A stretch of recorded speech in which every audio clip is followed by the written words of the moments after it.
So the story of how Adolf Eichmann was found, captured, and taken to Israel has already been exhaustively recounted. And this is true also for the Nazi criminals trial, which was a formative event for Israeli society in its efforts to come to grips with the Holocaust. This talk, therefore, is going to focus on the impact of the Eichmann affair on Israeli-Argentine relations and on the local Jewish community.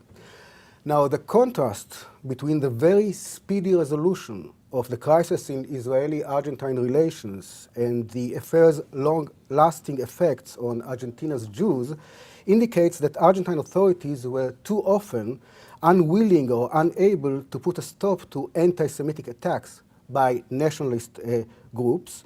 Instead, they have always opted for closer relations with the Jewish state, hoping in this way to prevent such attacks from blanketing Argentina's image in Western public opinion in general and in the US media in particular.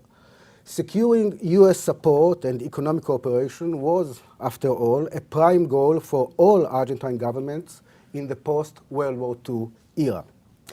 As to Argentine Jews, the anti-Semitic waves that followed the kidnapping of Eichmann prompted them to join forces to set up Jewish day schools in which pupils would not be vulnerable to anti-Semitic attacks, to form self-defense groups, and to increase immigration, that is aliyah, to Israel.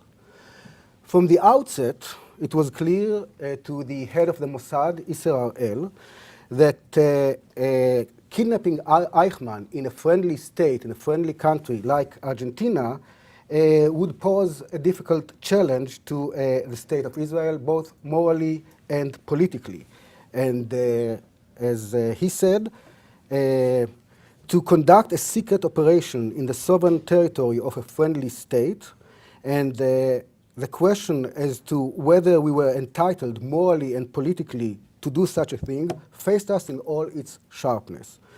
By the norms of international relations, Israel was supposed to notify the Argentine government about the existence of a war criminal, a Nazi war criminal in its territory, Adolf Eichmann, and to ask to either extradite him or to put him into trial.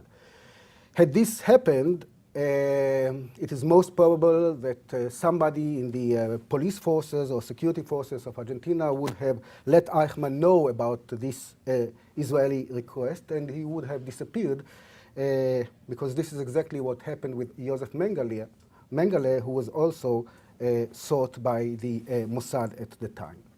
When Prime Minister David Ben-Gurion announced to the Knesset the capture of Adolf Eichmann, he failed to mention the country in which Eichmann was found and kidnapped.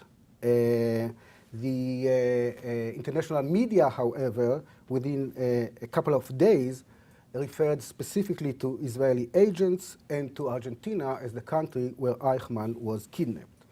The Argentine foreign minister promptly requested a clarification from the Israeli ambassador at the time, Aryeh Levavi. And Levavi replied that he had no knowledge at all as to the country in which Eichmann had been arrested, nor did he know whether Israeli citizens had been responsible for his capture. In the wake of this conversation, Levavi sent a telegram to Jerusalem asking the Israeli government to deny the fact that Eichmann was kidnapped in Argentina. And indeed, the first message sent by the Israeli government to the Argentine authorities said that the government of Israel did not know that Eichmann had come from Argentina because the Israeli security services had not notified it of this, end of quote. According to this message, Eichmann had been taken to Israel by a group of volunteers who had managed to locate him in Argentina, where he was living under an assumed identity. When Eichmann discovered that his true identity had been discovered, said the message, and I quote, he expressed his consent to come in all goodwill to Israel for trial. Now, this dubious account, which Levavi himself called Bobemaises, that is, tall tales, was rejected, of course, by the Argentine authorities. President Frondizi the Argentine president, Arturo Frondizi, as he admitted in a conversation with historian Felix Luna in the late 1960s, found himself caught between opposing forces. And I quote, "On the one hand, those who believe that Argentina should not press any claim, since it would mean defending a criminal like Eichmann. And on the other hand, the pressure from those who wanted to turn the problem into a means of persecuting Jews." End of quote. The president, who certainly could not be suspected of personal hostility towards Jews, did not want an anti-Semitic campaign, which the nationalists were trying to promote, and he perceived the short-sightedness of severing relations with the state of Israel. In order to show how he was in order to show that he was taking a firm stand, Frondizi initially ordered the recall of Argentina's ambassador from Tel Aviv for consultations. At this stage, the Argentines were still insisting that Eichmann be returned to Argentina, and they turned the matter over to the United Nations. The Argentines demanded a debate on the infringement of their sovereignty and a condemnation of Israel for kidnapping Eichmann in violations of the rules of international law. The Security Council duly met, condemned Israel, and ordered it to give Argentina appropriate reparations, but it also resolved that acts such as that under consideration, which affect the sovereignty of a member state and therefore cause international friction, may, if repeated, endanger international peace and security. At the same time, the resolution stated that the Security Council was mindful of the universal condemnation of the persecution of the Jews under the Nazis and of the concern of peoples of all countries that Eichmann be brought to appropriate justice for the crimes for which he was accused. End of quote. Argentina made its most dramatic move on July 22nd, 1960, when it declared Levavi, Israel's ambassador, persona non grata. This diplomatic maneuver was the least Frondizi could do, given the pressure exerted on him, but it was also the most he was willing to do. In any case, by the beginning of August 1960, the storm had passed, or as Levavi said in my interview with him, the sulha, the reconciliation ceremony, was almost immediate. Israel sent Shabtai Rosen, the Foreign Ministry's legal advisor, to Buenos Aires at the request of the Argentine government. The same Shabtai Rosen who was supposed to be a member of the Committee of Inquiry for the flotilla affair. Rosen came to Buenos Aires, drafted together with Argentine officials a very short joint communique of one paragraph, which included an official apology by Israel for an action that constituted a violation of Argentine sovereignty, and a declaration that the incident was over and the diplomatic crisis was at an end. And that's it. All in all, from late May to mid-August, and the diplomatic crisis was at its end. Thus, the initiative for ending the crisis came from the Argentines and should be viewed first and foremost in the context of Frondizi's strong desire to strengthen Argentina's political and economic ties with the United States. Frondizi well understood, thank you, the vital importance of good relations with Washington. He did not want to appear indifferent to the defense of Argentina's national sovereignty, but he recognized, perhaps even overestimated, the influence and economic power of the US Jewish community. And he wanted to avoid unnecessary clashes with American public opinion over the Eichmann affair. Although Argentina's relations with Israel returned relatively quickly to their normal course, such was not the case with the feelings and situation of Argentine Jews. Now, at the time, we are talking about a community of some 400,000 Jews out of a population of some 21 million people. That is about 2% of the population. The leaders of the largest Jewish community in Latin America found out about the Eichmann kidnapping in the newspapers. None of the Jewish organizations in Argentina voiced any public reservation or criticism as to the kidnapping of Eichmann. Nonetheless, certain circles of the Jewish community were definitely uncomfortable with the way Israel had carried out its operation.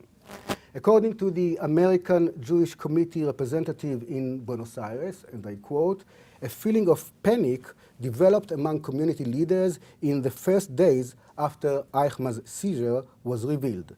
They feared that the tension between Israel and Argentina would reflect upon the local Jewish community, that there would be direct attacks by anti-Semites, and that they would be accused either of dual loyalty or of greater loyalty to Israel than to their own country," end of quote.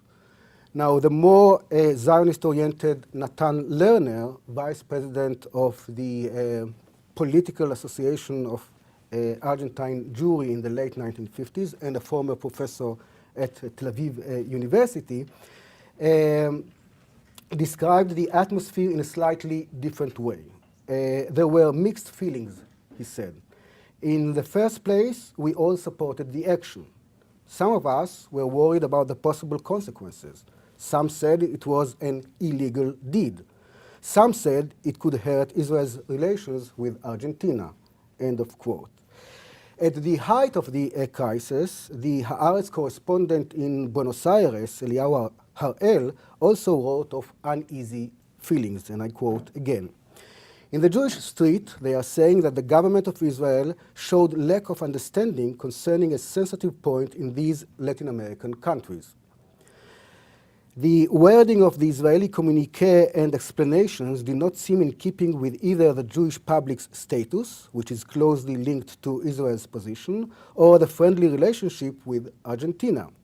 The Argentines, including the Jews among them, feel hurt by the lack of respect toward their country, manifest, in their opinion, in the first of these communiques, the one which claimed that the Israeli government had no prior knowledge about the kidnapping, that the kidnapping took place in Argentina. The Jewish Argentine ambassador in Israel, Gregorio Topolevsky, believed that Eichmann should be returned to Argentina. And Mario Steingart, president of the Argentine Jewish Institute, was not the only one to think that it would be better from the point of view of both Israel and Argentine Jews if an international court were nominated to try Eichmann. At any rate, the fears of Jewish Argentines turned to be justified. The 2 years between Eichmann's kidnapping in May 1960 and his execution in June 1962 were the hardest or the most difficult that the Jews of Argentina had known since the Semana Trágica pogrom in January 1919.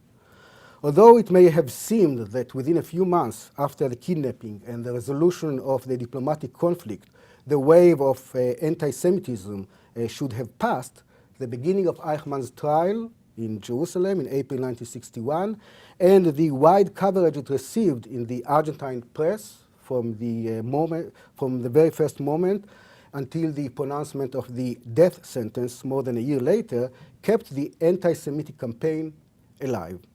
A number of nationalist groups sought to exploit Eichmann's kidnapping and the infringement of Argentine sovereignty in order to attack the Jews in the country. The campaign against Jews was spearheaded by the extreme right-wing organization Tacuara. This was a quasi-military organization which started its activities in the late 50s in favor of private Catholic universities, and at the time it physically attacked reformist students, Jews, communists, etc. In the 1960s, Tacuara was also in contact with the neo-Nazi organization of Argentina and in other South American countries, as well as with Hussein Triki, the Arab League's representative in Buenos Aires. Triki, some of you might know the name, had collaborated with the Mufti of Jerusalem, Hajj Amin al-Husseini, during World War II, and in the 1960s was campaigning against Israel in South America. He always claimed that he was not anti-Semite, but only anti-Zionist, and managed to influence to some extent the local public opinion. In one of Tacuara's press conferences, its leader, Alberto Escura, declared that the organization would, and I quote, defend Catholic views against Marxist, Jewish, liberal, Masonic, capitalist imperialism. We are not anti-Semites with racialist aims, but we are enemies of Jewry. In Argentina, the Jews are the servants of Israeli imperialism who violated our traditional sovereignty when they kidnapped Adolf Eichmann, end of quote. Various nationalist publications made frequent assertions concerning Jews' lack of loyalty to Argentina, or their divided loyalties that in moments of crisis made them support Israel instead of remaining loyal to the Argentine Republic, the sovereignty of which had been violated by the Zionists. Moreover, hostility towards the Jews was not confined to propaganda against them, not just, leaflets and articles and posters against the Jewish fifth column. In fact, it included actual physical violence, from vandalism in Jewish institutions and attacks on Jewish students. One of the most notable incidents took place in the Sarmiento High School of the capital, Buenos Aires, during a ceremony in honor of the national hero, General José de San Martín. On August 17, 1960, some Jewish pupils were attacked. One of them, 15-year-old Edgardo Trilnik, was shot and seriously wounded by a Tacuara activist, and several others were injured. This incident triggered a flood of articles of protests in the press by different political parties, condemnations from government leaders, etc. But the police did not take any categorical measures against Tacuara. An editorial in the Jewish weekly Mundo Israelita expressed the anger and frustration at the virtual immunity of those responsible for those cowardly attacks.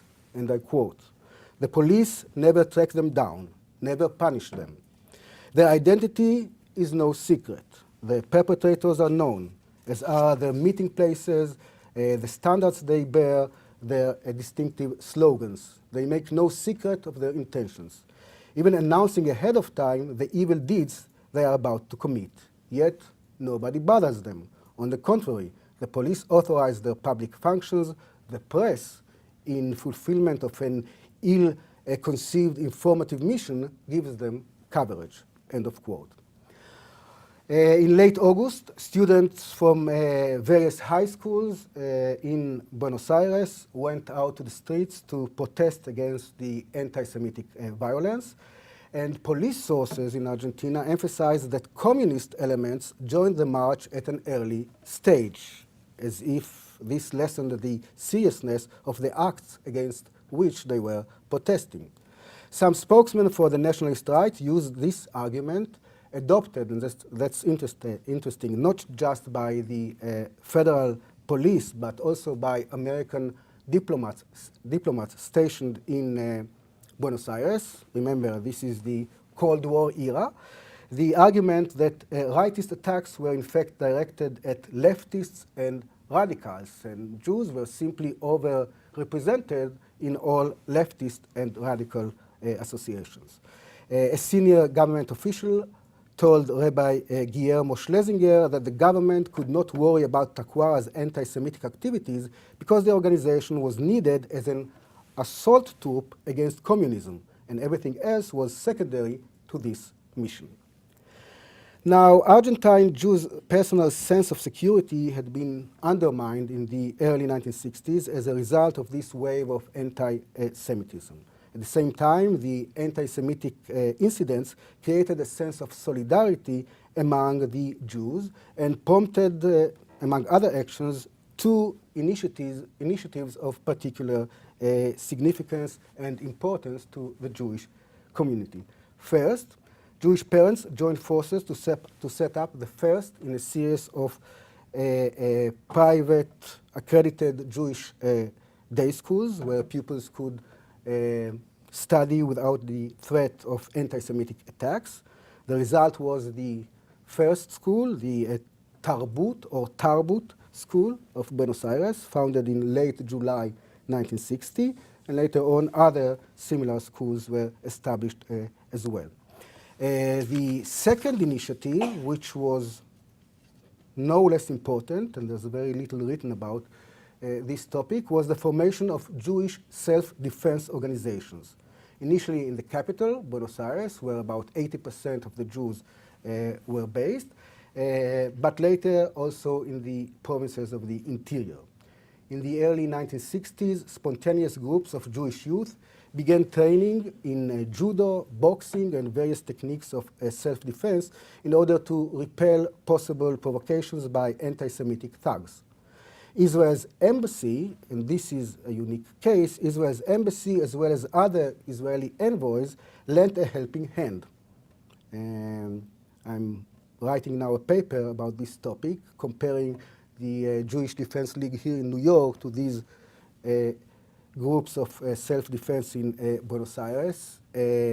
One of the main differences between the two groups is obviously the direct involvement of Israel, the Israeli embassy, the Israeli Mossad, etc. A few Jewish groups were involved in acts of retaliation. Their members spoke of the need to put an end to the stereotype of Jews being passive and cowardly, a view commonly held among Argentine nationalists. The wave of violence against Argentine Jews peaked in June 1962 when the presidential palace was already occupied by Jose Maria Guido. The month following the execution of Eichmann in Israel was probably the most difficult of all. We know of at least 30 to 50 anti-Semitic incidents taking place in Buenos Aires within 4 weeks or so. Demonstrations, telephone threats, and terror attacks against Jewish institutions. The most serious incident was an attack on a 19-year-old student by the name of Graciela Sirota. She was kidnapped in the street. She was waiting to a bus to take her to the University of Buenos Aires, and she was kidnapped in the street by 3 or 4 anti-Semitic thugs. She was beaten, brutally tortured, and left with a swastika tattooed on her chest. This is in revenge for Eichmann, her kidnappers told her. Although the 3 kidnappers were quickly identified, and one of them even boasted of the revenge he had taken for Eichmann's kidnapping and execution, the federal police chief, Horacio Enrique Green, raised the possibility that the attack had been nothing other than an act of provocation by leftist Jews trying to undermine the social order in Argentina. Green's statements during the following days and weeks presented a new stage in the nationalist effort to identify Jews and communists in Argentina. The Jewish community of Argentina was galvanized into angry, firm, and unified action by the appalling attack on Sirota and the police's indifference to violent acts committed against Jews. This reaction was the result of pressures within the community from various sectors who were not willing to continue supporting the tactics of quiet and behind-the-scene efforts to convince the authorities of the need to protect the Jews of Argentina. There was an important commercial strike in late June 1962, and to the surprise of most of the Jewish leaders, not only Jews participated in this strike, but also very many Argentine non-Jews. In fact, Argentine civil society presented an impressive effort to repel this attack, not just on the Jews of Argentina, but on Argentine institutions, on Argentine democracy. So, the diplomatic crisis, as I said at the beginning, in Argentine-Israeli relations, caused by the Eichmann kidnapping, was of short duration. The fact that Eichmann was kidnapped at the peak of Argentina's national celebrations to mark 150 years of its independence occasioned embarrassment and anger in the upper echelons of the Argentine government. The violation of Argentine national sovereignty called for a clear response. However, President Frondizi was determined to rehabilitate the relations between the two countries as quickly as possible because he realized that they were important for Argentina's position in the international arena and Argentine relations with the United States.